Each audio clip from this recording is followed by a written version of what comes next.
अरे मधु, तुम? हाँ मैं। चलो उठो, लेट जाओ। हाँ लेकिन मधु, मैं वहां? हाँ लेटो ना। नहीं नहीं मधु, मुझे सोफे पे सोने की आदत पड़ चुकी है। देखो, मुझे और गुनहगार मत बनाओ। अनजाने में बहुत अपराध हुआ है मुझसे। चलो सो जाओ। नहीं मधु, तुम्हारे लिए जगह कम पड़ जाएगी। बहुत जगह है मेरे लिए, तुम सो जाओ।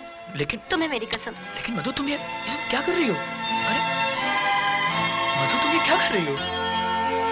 तुम्हारे लिए जगह कम पड़ जाएगी ना? तुम्हारे दिल में तो जगह है ना मेरे लिए? हाँ मधु, बहुत जगह है, बहुत जगह है।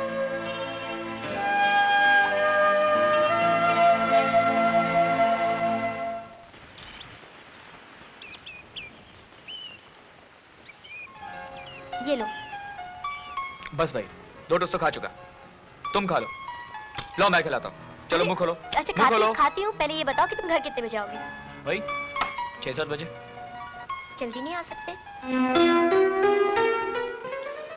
कितने बजे आऊँ? 5 बजे। ठीक है, 5 बजे आता हूँ। Okay, see you then. Bye bye.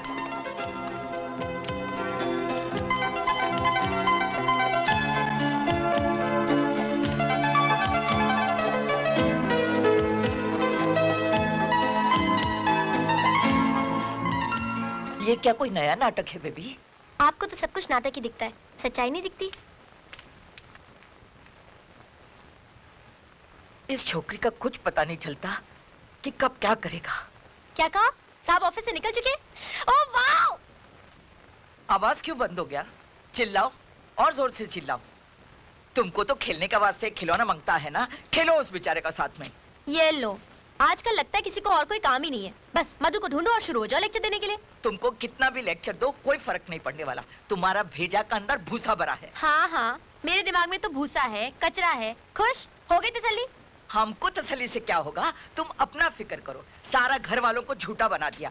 जिस बीमारी का नाम लेते हुए दुनिया वाला डरता है, उस बीमारी का झूठा बहाना बनाया। पता नहीं हम क्या सोचकर चुप हो जाता है, वरना हम विशाल को सब कुछ बता देता। क्या बता देती? यही कि मैं झूठ बोल रही हूँ, मुझे कोई बीमारी नहीं है। ठीक है, बता दो, मैं खुद ही बता दूंगी कि मैं झूठ बोल रही थी। मुझे भी यही शक था। तुमने सब कुछ सुन लिया? हाँ, सब कुछ सुन लिया मैंने। देखो बेटा, इसमें हमारा कोई फॉल्ट नहीं है। ये सारा सुरूर इसका। सुरूर नहीं नैनी, कुसूर। हाँ हाँ, बात तो समझ में आ गया ना। ये झूठ बोलकर। मुझे मालूम है नैनी, इसी ने झूठ बोलकर फोन किया और मुझे घर बुलवा लिया। ओह, तो तुमने सिर्फ इतनी सी बात सुनी? इतनी सी बात? ये इतनी सी बात है कि तुमने तबीयत खराब होने का बहाना किया और मैं सब काम छोड़ के यहाँ भागा चला आया। इंटरवल के बाद आया है, पूरा स्टोरी तो सुना ही नहीं। जी? कुछ नहीं, कुछ नहीं, कुछ नहीं, कुछ नहीं। मधु प्लीज, ऐसे झूठ मत बोला करो। भगवान से डरो। बिल्कुल ठीक बोला, गॉड से डरो, समझा? क्यों, क्या पाप किया मैंने? यही, हर वक्त बीमारी का बहाना करना। भगवान ना करे कहीं तुम्हें कुछ हो गया तो। ओफो, तुम्हें वापस ऑफिस जाना है तो जाओ।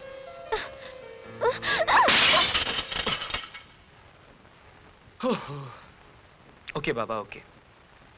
अब जाने का मन नहीं है। क्या ऐसा नहीं हो सकता कि हम लोग कहीं घूमने चलें? सच?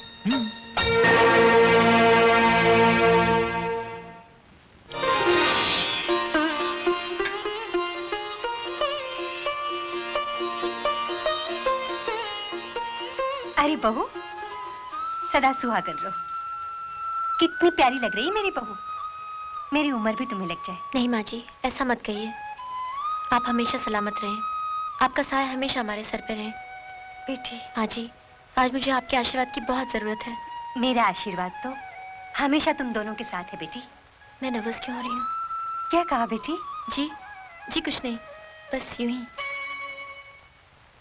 Mrs Pinto. Yes sir. Madhu क्या कर रही है? कोई नया नाटक। बेचारा विशाल से सेवा करा रही होगी। Very good. क्या बुराई हो रही है मेरी? अजी हम कौन होते हैं आपकी बुराइयां करने वाले? मिसेस पिंटो, आज रात का खाना हम बाहर खाएंगे। Yes sir. क्या बात है अंकल, आज आपका मूड कुछ? जी आप बताइए कि आपको क्या चाहिए? मदद। कोई मदद वदद नहीं भाई, हद होती हर बात की। हर वक्त हमसे झूठ बुलवाया जा रहा। झूठ नहीं, मेरी खातिर एक सच बोल दीजिए ना।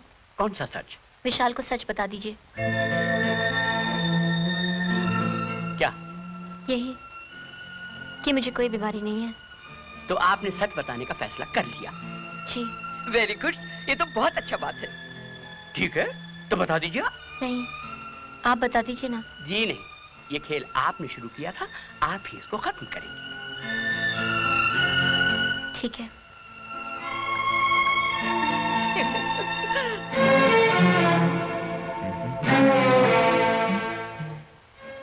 क्या बात है? कुछ नहीं। कुछ तो है। ये चेहरे पे उदासी क्यों? शाम को क्या प्रोग्राम है आपका? आ, अरे, आपका बदन तो आग की तरह तप रहा है। आपको तो बुखार है। बहाने बनाने की जरूरत नहीं है, तुम्हारी मर्जी क्या है। मैं बहाने नहीं बना रही, आपको वाकई बुखार है। Uncle, uncle. हाँ बेटी, क्या हुआ? अंकल देखो, विशाल को कितना तेज बुखार है। ओफो, मधु तुम। हाँ, है बुखार भाई। अरे अंकल, मामूली सा फीवर तो है। चलो ना।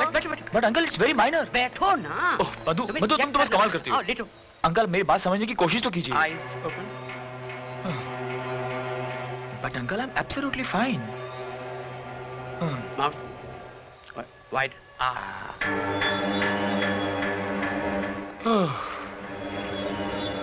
सांस लो। ओके। दर्द होता है? हाँ हल्का सा। कब से? यही कुछ दिनों से।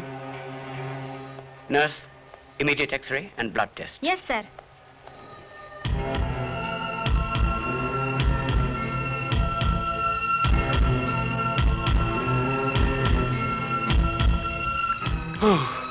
ये अंकल भी बस।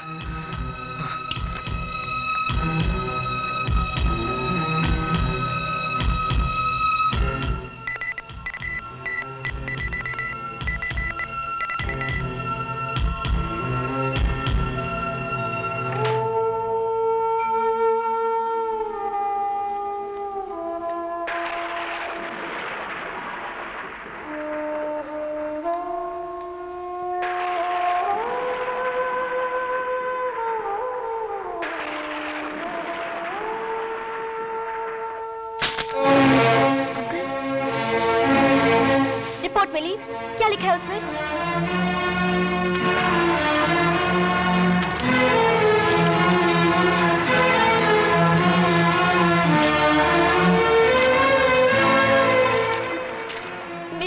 मेरी तो कुछ समझ में नहीं आ रहा। बताइए ना, क्या हुआ है उसे? कैंसर। नहीं, ये झूठ है, ये झूठ है, ऐसा नहीं हो सकता। झूठ नहीं बेटे, सच है। उसे कैंसर हुआ है।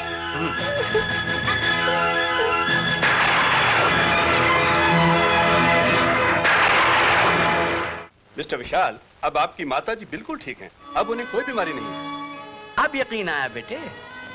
भाई मेरी बात पे इनको विश्वास नहीं आता। घर की मुर्गी दाल बराबर। आप मुझे शर्मिंदा कर रहे हैं अंकल। मैं तो आपका एहसानमंद हूँ।